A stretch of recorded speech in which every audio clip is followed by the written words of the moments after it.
You are listening to DFPN, the Datfeelin Podcast Network. If you'd like to advertise with us or have a great podcast idea that needs a home, please reach out to us at podcastdatfeelin@gmail.com. Subscribe to us on Apple Podcasts, Google Podcasts, Spotify, or wherever you love to listen to your favorite podcasts. And always remember to question the answers.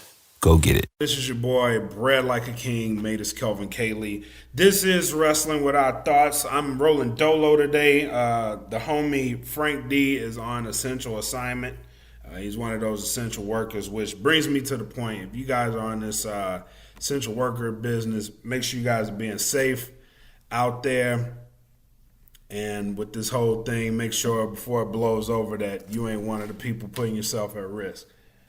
But today, we are going to be talking about something very, very, very, very heavy in the wrestling business here on Wrestling with Our Thoughts. And this is the tragic deaths of wrestlers. For people that don't know, wrestlers do lead some very, very hectic lives. The average wrestler's on the road for about 320 days out of 365. So a lot of problems can arise from that. To help me out on this conversation, I called in the General himself, Mr. MRK SX. Brother, how you doing? Man, I can't complain, man. I'm glad to be here, brother. Thank you for allowing me on your illustrious platform once again. Yes, sir. Yes, sir. For those that don't know, this is the DFPN, the Datfeelin Podcast Network. To find us out on any platform, just type in Datfeelin Podcast. And you will be able to find us as well as many other shows. We have about 10 good shows out there right now. So go check us out. We will be providing a link in the comments to this video. So go check us out. But let's get back to the situation at hand. So you said that you were actually watching some YouTube videos and you stumbled upon how tragic it is for those wrestler deaths. So what did you encounter and what did you find out? Okay, so let me qualify this right quick. It's just so people who are serious wrestling enthusiasts understand where my points are coming from. Right. You know what I'm saying? I don't want to make the mistake of making it seem like I'm my international wrestling up, and you know what I'm saying? Right. You know, and you know, I ain't really get into like the honky tonk man and the $1 Million Man. I always thought he was trash because he made his own belt. Like, who does that? You know what I'm saying? Right. But, I remember when Virgil whipped his ass. Like, that was cool. But so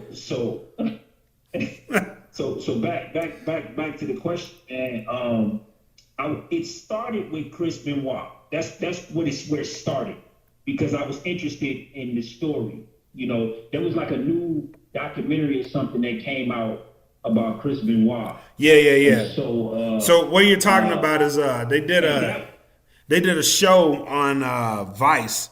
There's a show that comes out on Vice and it's called Dark Side of the Ring. And that's where the rabbit hole started. Right. That's where the rabbit hole started. Because Fayetteville, Georgia is less than an hour from where I live. Oh, you know okay. I mean? So and that's where everything went down.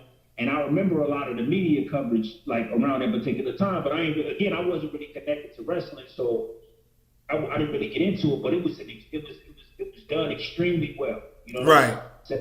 And the one thing that I do like about wrestlers after the fact is, man, they keep it a buck.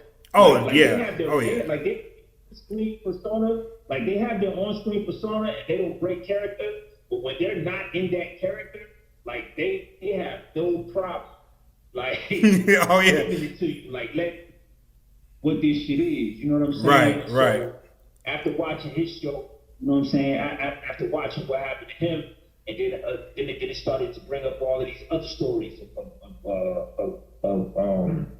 of wrestlers that I've enjoyed over the years. You know what I'm saying? And like I said, I watched the story of Kamala, the British Bulldog. What I'm saying, the story of the Art Foundation.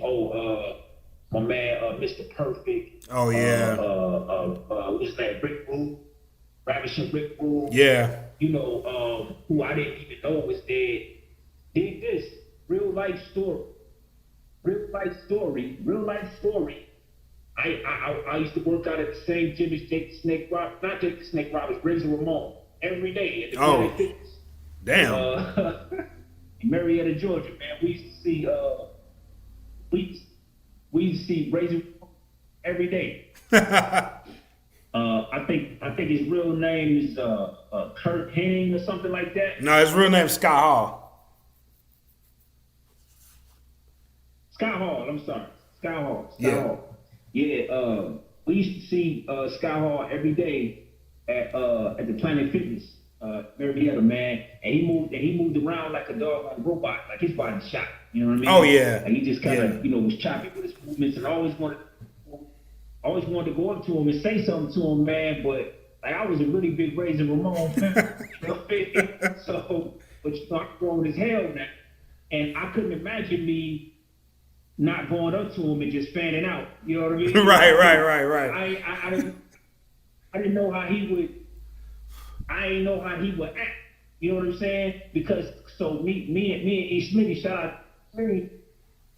We was going to the gym together, and we was seeing him. Like the first couple of times we was seeing him, I was like, man, I know this dude. I said, man, I know this dude. At first, I was like, I think he played football, and I was like, nah, man. I said, I think he was a wrestler. I said, but I can't really make out who he is because he old now. Right. He old now. Right. But he was a wrestler, man. And I had just caught they did a documentary on Jake the Snake Roberts on Netflix. You know what I'm saying? Which is really good. I highly recommend it. I watched it. Yeah. And so, yeah, really good. And so, I'm like, man, this dude is somebody I know. And then that's when E was like, that's Scott Hall from NWO, right? But you got to keep in mind, I don't know nothing about NWO. That's past. That's I told you. Right. You know what I'm saying? I don't know nothing about NWO. And he's like, nah, that's Scott Hall from NWO. So we pull up Scott Hall. Now, Scott Hall from NWO don't look like Razor Ramon. Right. You understand what I'm saying? Look alike, right? So I'm like, I don't know, man. Yeah, this is him, but I wouldn't know him from that because I don't pay no attention. There's no way. I've never seen this. You know what I'm saying? And then as I'm reading through the thing and say something about Razor Ramon, I'm like, hold on a second. I'm like, man, this motherfucker. Nah, bro, I lost my mind. I was like, yo. I'm like this is not. I'm not like that's not Razor Ramon. So, anyways, so yeah, man. So I when I text you, I was watching about I think I finished the Ravishing Rick Rudes, and what's my man name that fell from like 80 feet? Oh, Owen Hart. Like 80 feet. That the thing Owen Hart. Yeah. That's probably one of the between him and Ben Waddle. Well, there's three. Between him and Ben Waddle, that's probably one of the worst two ever. Or the most tragic that ever happened. Because that one happened on live TV, on pay-per-view. Yeah. And they just kept going. And then yeah, I mean they had to. Yeah. They didn't have to, but the about fans is they don't really know what's real and what's fake. So you know what I mean? They just took it for what it was. Right. You know what I'm saying? And kept it moving. Right. But yeah, and I just and like I said, man, it's making in China. I watched China. Yeah. It's almost like making a decision to become a pro wrestler. The odds are not in your favor.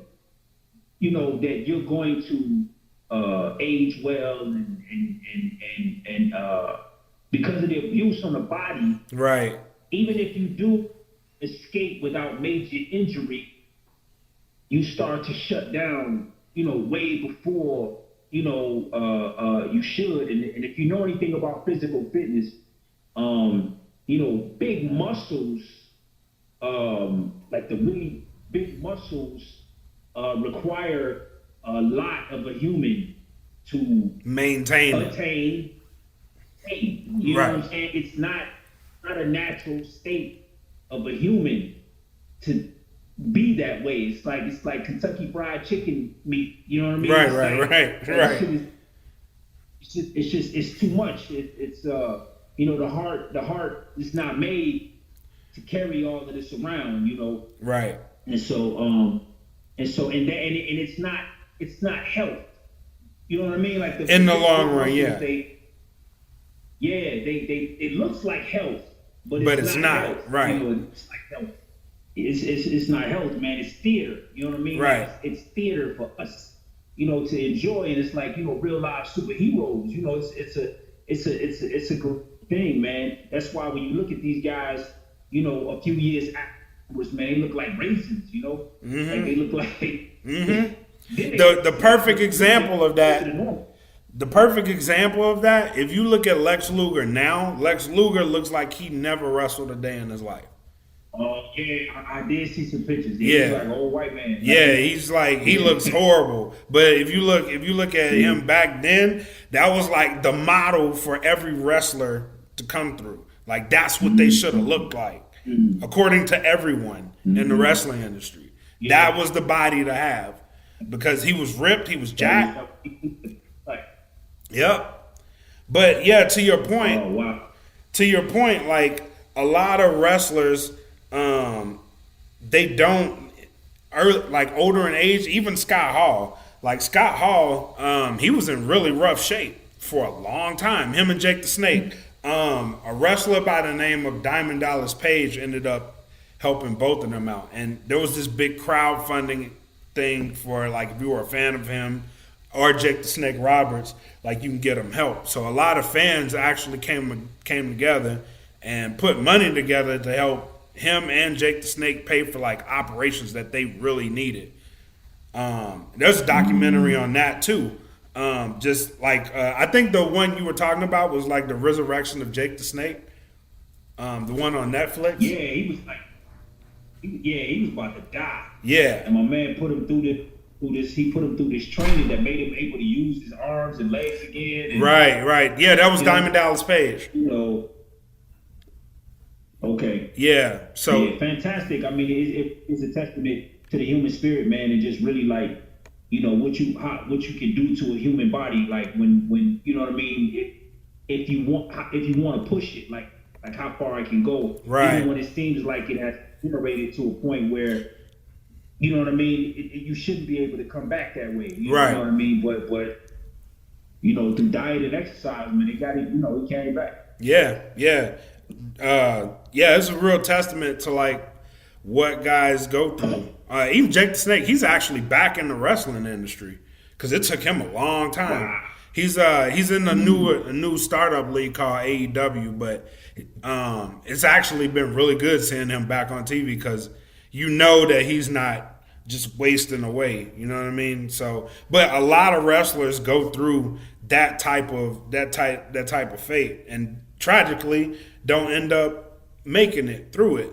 So you have guys and girls. China was one that one of the biggest stars that just didn't make it through. Yeah. Miss Elizabeth.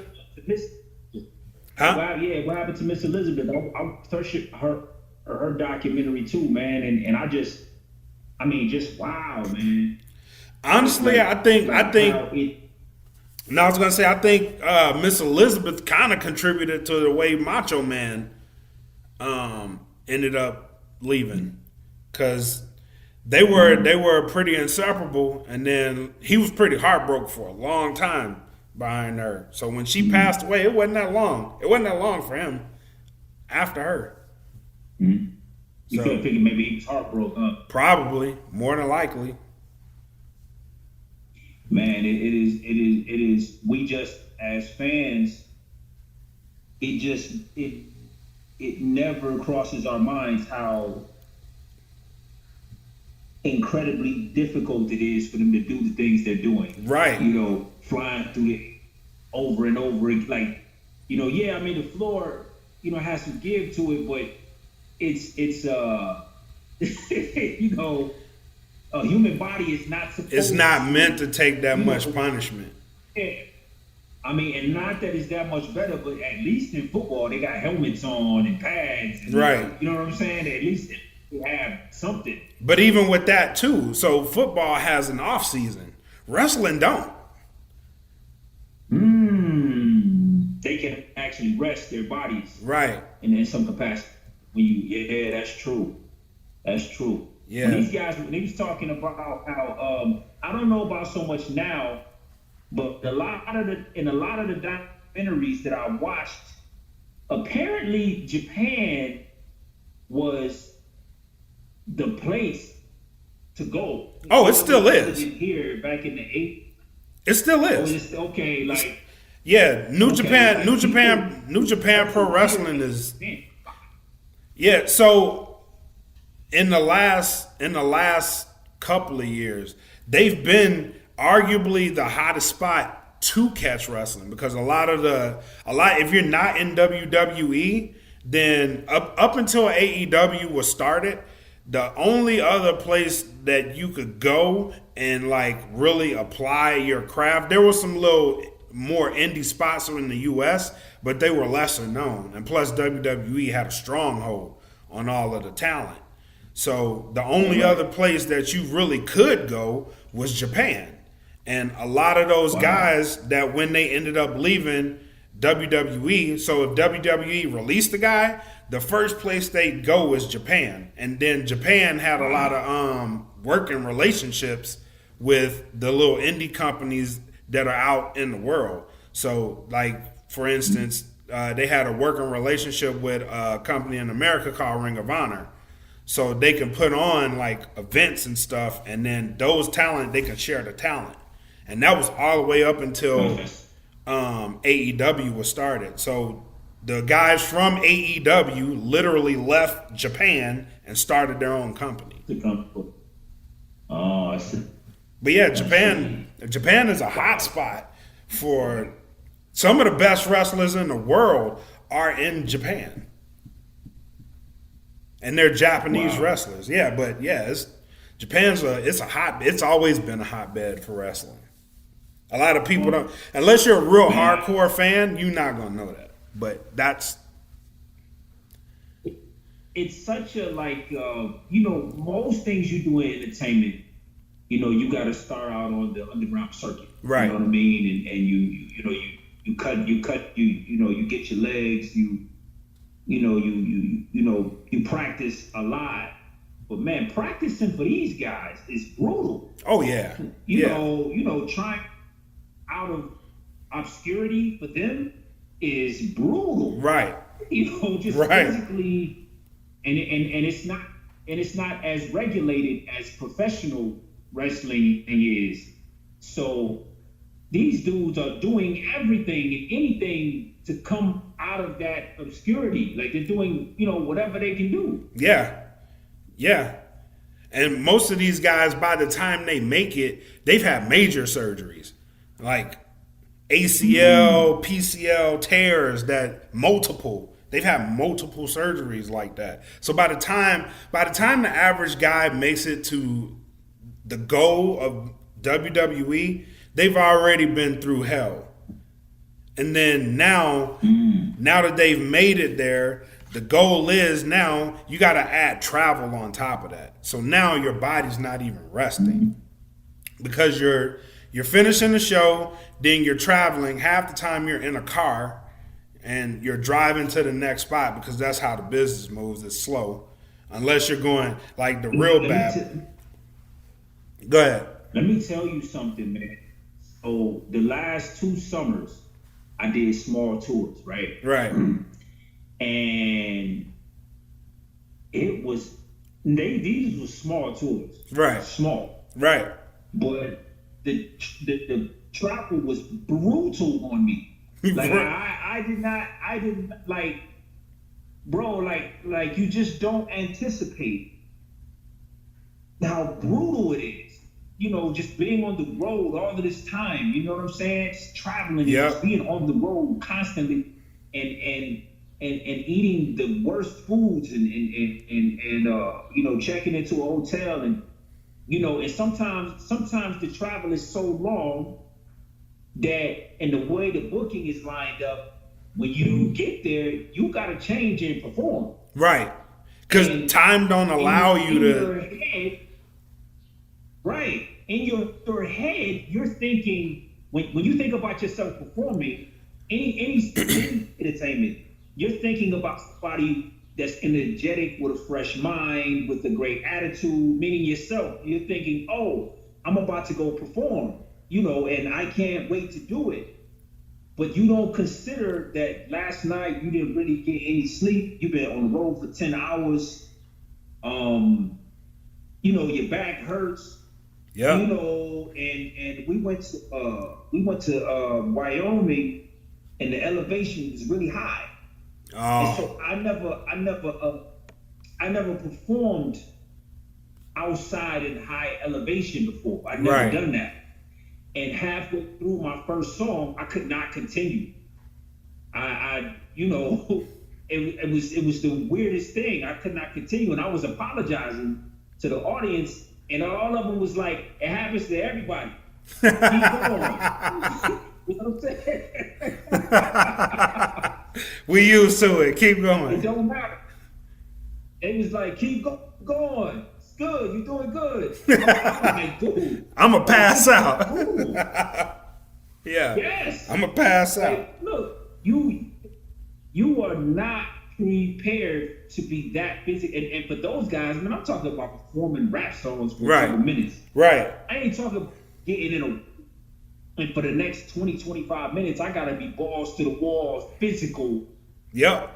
You know what I'm saying? You know, and then I have my mind, because not only am I trying to protect myself, but I got to protect this guy. Right. Right? From, like, I gotta be sharp. I gotta be professional, because we doing these moves and shit. Like, I gotta make sure I ain't messing up, you know? Right. You know, because I gotta put on for the fans. I gotta perform for the fans. They wanna see my move, you know, whatever my move is. Right. You know, they want to see the beats. But I feel like shit, so I don't advocate drug use. But look, I understand. Yeah. You know, hey, a little bit of this, you'll feel fresh. Right.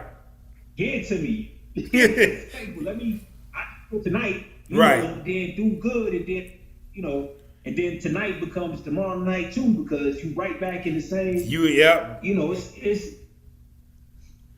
And that's where, man, it's crazy. That's where the line is. So, and then you have guys like Chris Benoit, Eddie Guerrero, that, you know what I mean? Mm-hmm. They live for that shit. That's the shit they live for.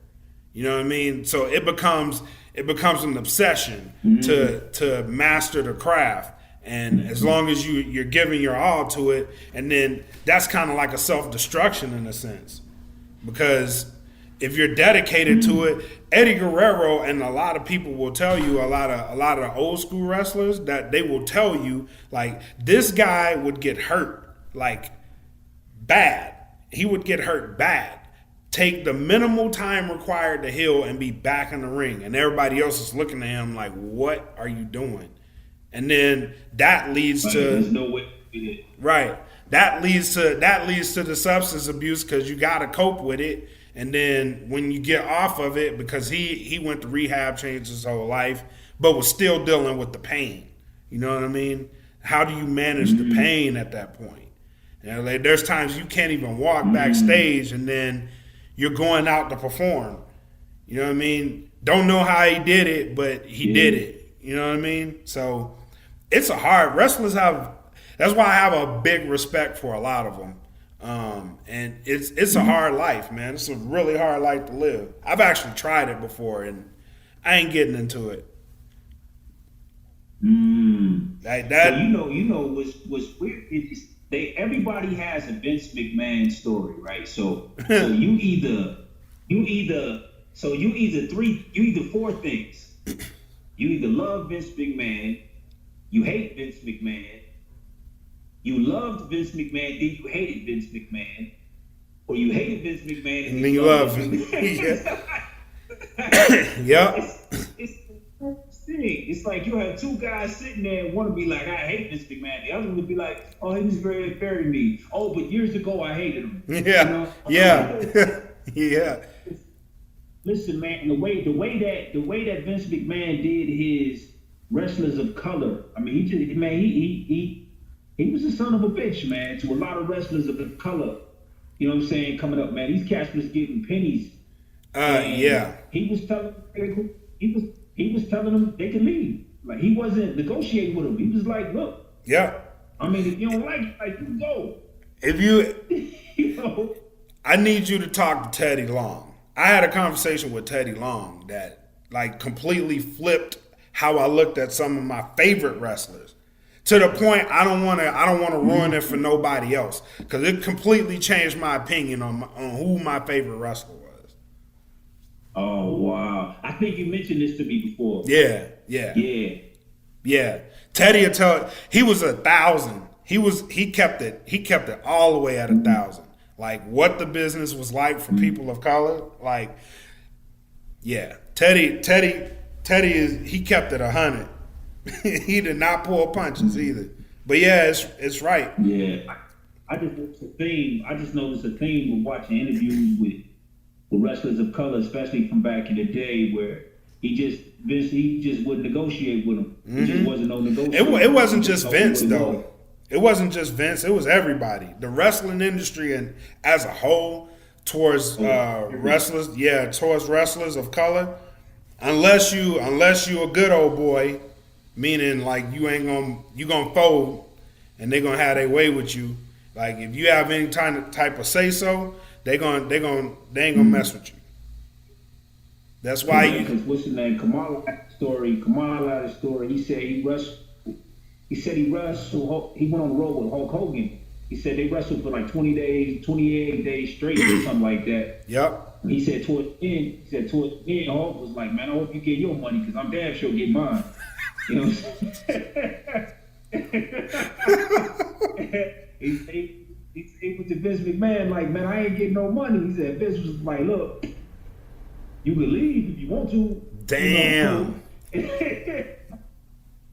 Yeah. All right, but then I'm out then. Bro. But yeah, that's why like I didn't realize that I never went to wrestling shows. I just watched it on TV. So I didn't realize that these guys were basically on tour together. Mm-hmm. You know, like they would get booked, you know, for 40, 50 days, and they would just wrestle each other, you know, for that particular time. And just go around a different city, setting up, doing their thing. Yeah. I didn't know that it was that deep. I didn't know, man. Yeah, I found that out early. They need to do a story about the wrestlers that were there just for the theater. You know, the guys that never blew up, just the ones. Because remember, in the beginning, it didn't have to be big name against big name. Right. It just as long as it was big name, they would be wrestling some guy. Right? Yeah. You knew the guy was going to get beat. Yeah. There was a lot of guys. They should do a story on those guys too. Yeah, so there's a term for those guys. They call them jobbers. Jobbers? Yeah, they call them jobbers. They come in. They're really they're an enhancement talent. So they come in. Their sole purpose is get the shit beat out of them to make the other guy look good, because the other guy's in line for greatness, and you're there to make him look good. So they call it. You're here to do a job. That's your job. You're a jobber. Wow, your job is to make the other guy look good. Yep, but it might let you get one or two chops in. Yeah. At the peak of the fight, when it looks like the other fighter, the real fighter might be hurt. Yeah. You know, that's when you get your licks in. Yep. And then that fighter, you know. Yep, that's it. Like a beat your ass. That's it. But on that same note, a lot of guys that end up becoming great start off as jobbers. So like Bret the Hitman Hart started out as a jobber. Like he used to kick the shit out of Bret the Hitman Hart. Now he's Bret the Hitman Hart. You know what I mean? There's a lot of wrestlers that come out like that. So being a jobber, it don't suck all the time. Yeah. But just to get your foot in the door, your abilities. Yeah, yeah. I seen a story about Jimmy Superfly Snuka. Mm-hmm. You know what I'm saying, and how he basically killed that lady. Oh yeah. He hid from that for a long time too. Yeah, and then at the end, when they was about to take him to court, he was out of his mind. Yep. By the time they got to him, by the time they got to him, he was too sick to do anything with him. But yeah. Wow, yes. I've been binge watching this. So sad, like it's so sad, bro. Yeah. I mean, there's not a whole lot of stories that end well. There's a couple, like for every rock, there's 10,000 opposites of that. You know what I'm saying? It's like, bro, you know, it just doesn't happen. Right. You know what I'm saying? Like, it seems like with somebody like The Rock, it seems like what he's doing now is what he always wanted to do. So it seems like he kind of knew when it was time to make it. Like it seems like he wanted to be doing what he's doing now. Right. I guess is what I'm trying to say. You know. Yeah. I ain't about to kill myself literally to entertain these people no more. Yeah. So you're right. You're absolutely right. And you would get to a point where your body's like, maybe with The Rock, he got to a point where his body was like, I can't physically do this shit day in, day out. Because back then, especially back then, they were on the road every night. New city every night. Because it was at the height. And they pretty much had to because they were going up against WCW. And a lot of guys from that area now have problems, you know what I mean? And you can't do that to yourself day in and day out. So it'll take a toll on your body. And a lot of people knocked them for stepping away so young, but now you have guys that are like some of the biggest stars out now, they had to step away because their bodies just can't handle it. Or the business has become more strict towards a wrestler's wellness now because of what was happening back then. Because you had so many drug-related overdoses and some of the biggest stars were on drugs or what have not just to cope with the pain. Now WWE has a wellness policy to where, or a lot of that was because of Chris Benoit. Because Chris Benoit, a lot of people looked at him as like this straight-laced dude that didn't have a lot of problems. Lo and behold, he kills his whole family and himself, and then now he's had problems. He's had multiple concussions. CTE's a part of that. So now there's a policy to where even if you have a concussion, if you have too many concussions, they'll make you retire. Like you're not getting back in the wrestling ring. The drug testing policy, they have that because of Chris Benoit, because he had steroids in his system. And a lot of the other wrestlers that come behind him that were big stars like the Hardy Boys. One of the Hardy Boys was like addicted to drugs because he's doing all these high flying things, man. His body can't hack it. So that's where he turned to. You know what I mean? But eventually, you gotta give some of these guys some time off. I think that's what's needed, which is why I like what AEW is doing. They don't push like main stars. They try to get everybody their shine, and in turn, it gives some of the other guys that should be big stars like kind of time off to let their body heal. So I don't know. I think the industry's moving in a good way. I think so. But yeah, it Have you is. been to, what was the last live wrestling show you went to?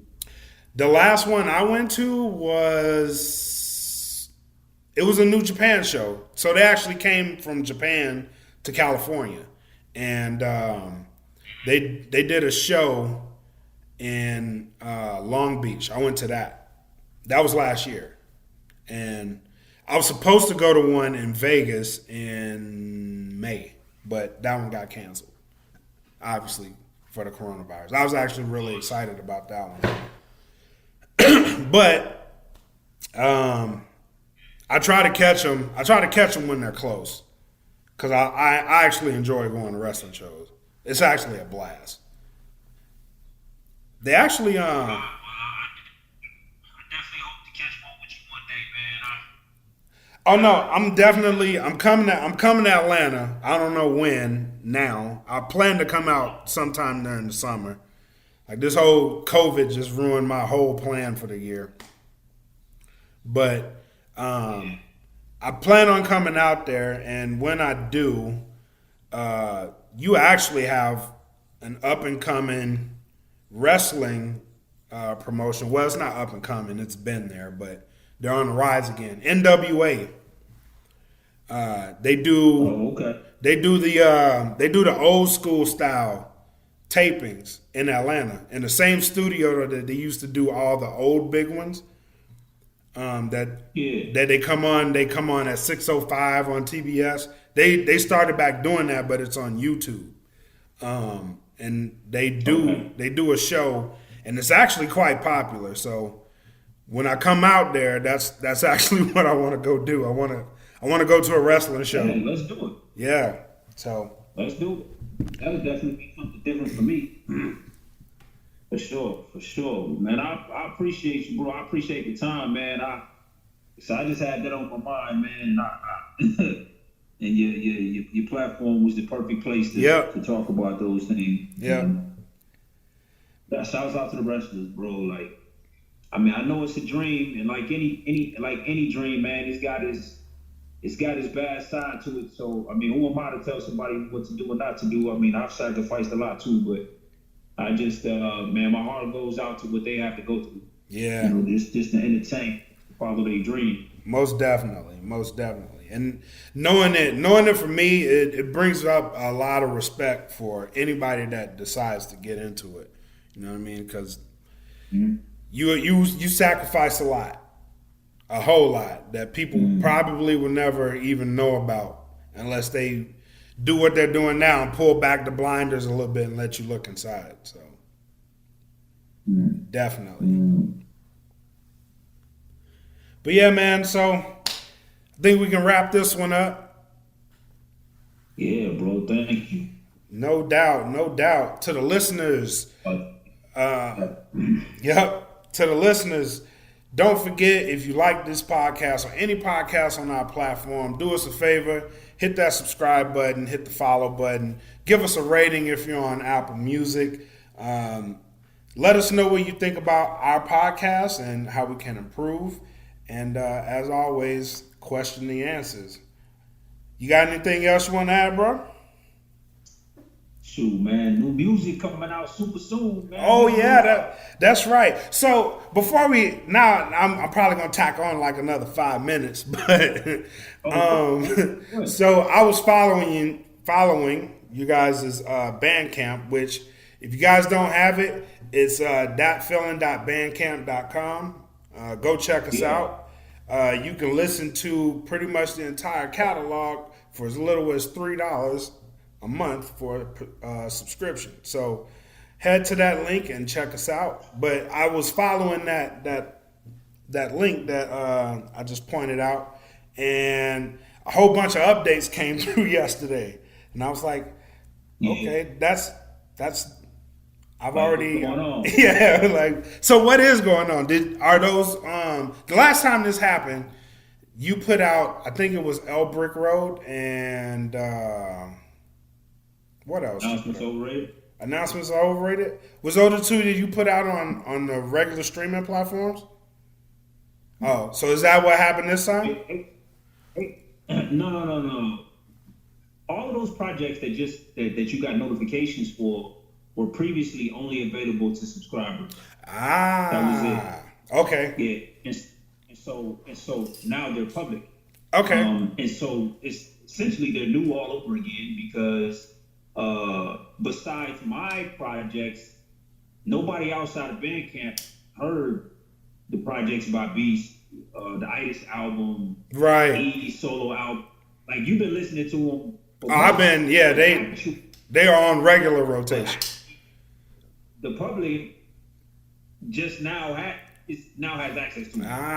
Okay. Basically, we did some spring cleaning because new music is on the, you know what I mean? New music is on the way, so it's just a cycle. That's just a cycle on Bandcamp. That's all. Okay, all right. I'm glad. So I need to get on everybody's podcast. By the way, if you can work that out for me, please work that out for me. I will be sending out notifications shortly. Okay, cool. Yeah, I wanna. And hey, I'm at home, so I have time.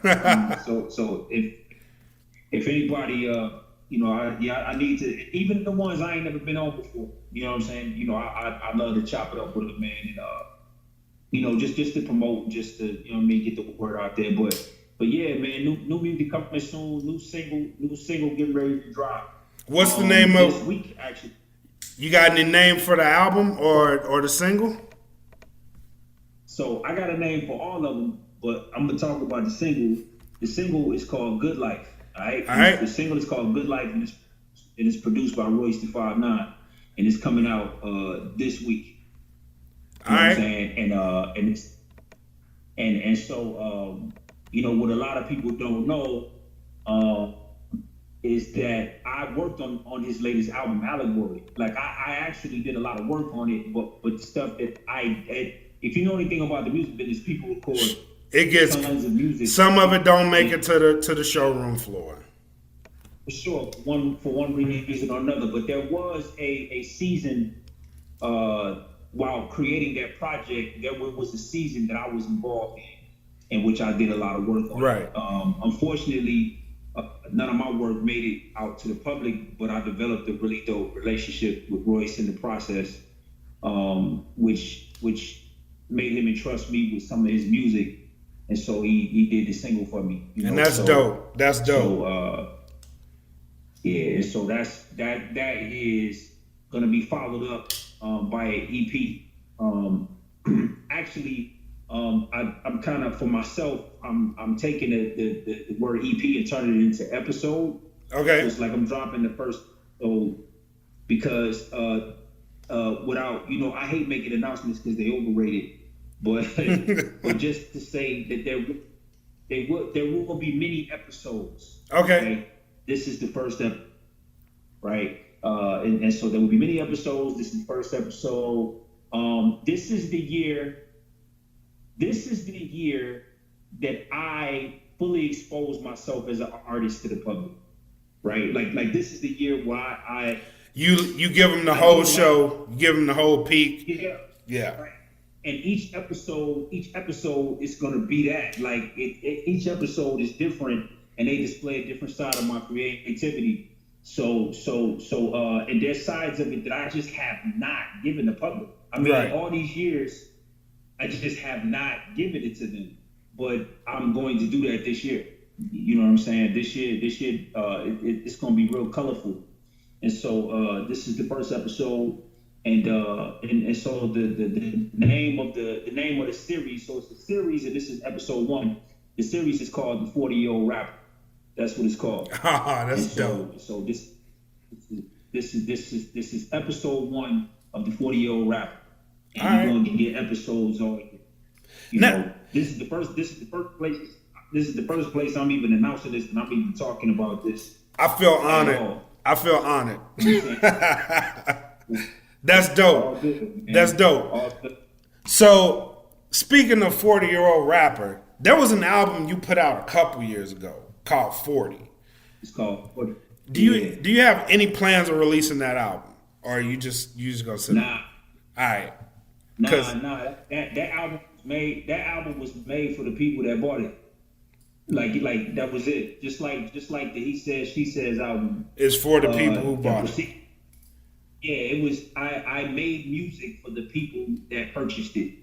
That was it. And I will do that.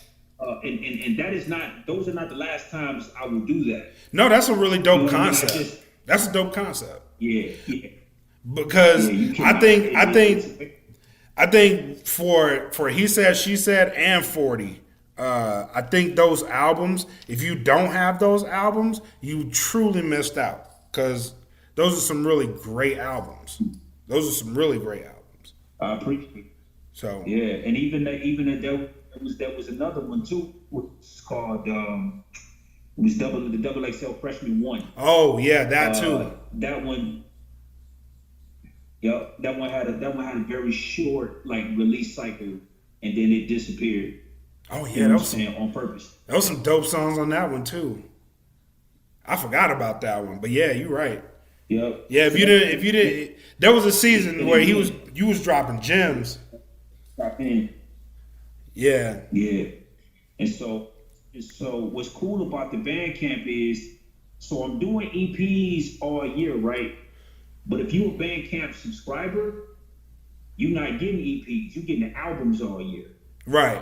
Right? So the public is going to get like 5-6 songs every time I drop an episode. But if you're a Bandcamp subscriber, man, you probably going to get 9-10 songs every single time. Off the rip. You know what I mean? So and the songs that you're getting as a Bandcamp subscriber, when I say they will never come out in any other capacity, like they will never come out. Right. They'll only be accessible to you, the person that subscribes. Yeah. And I've been rocking with all of them for a couple months, like a few months, because I know the first one that came out was the Den tape, right?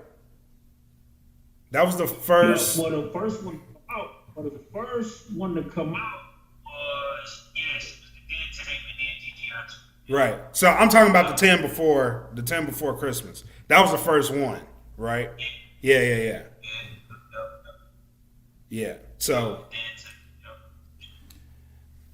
yeah. And we did GGR, and we just released all type of stuff. But and everybody's working. Everybody's back working again, and I'll let them talk about what they're doing. You know what I mean? Recovering from a year like that has been very slow. It's painful at first. Now I'm just really like getting loose again. Yeah. Shaking the rust off.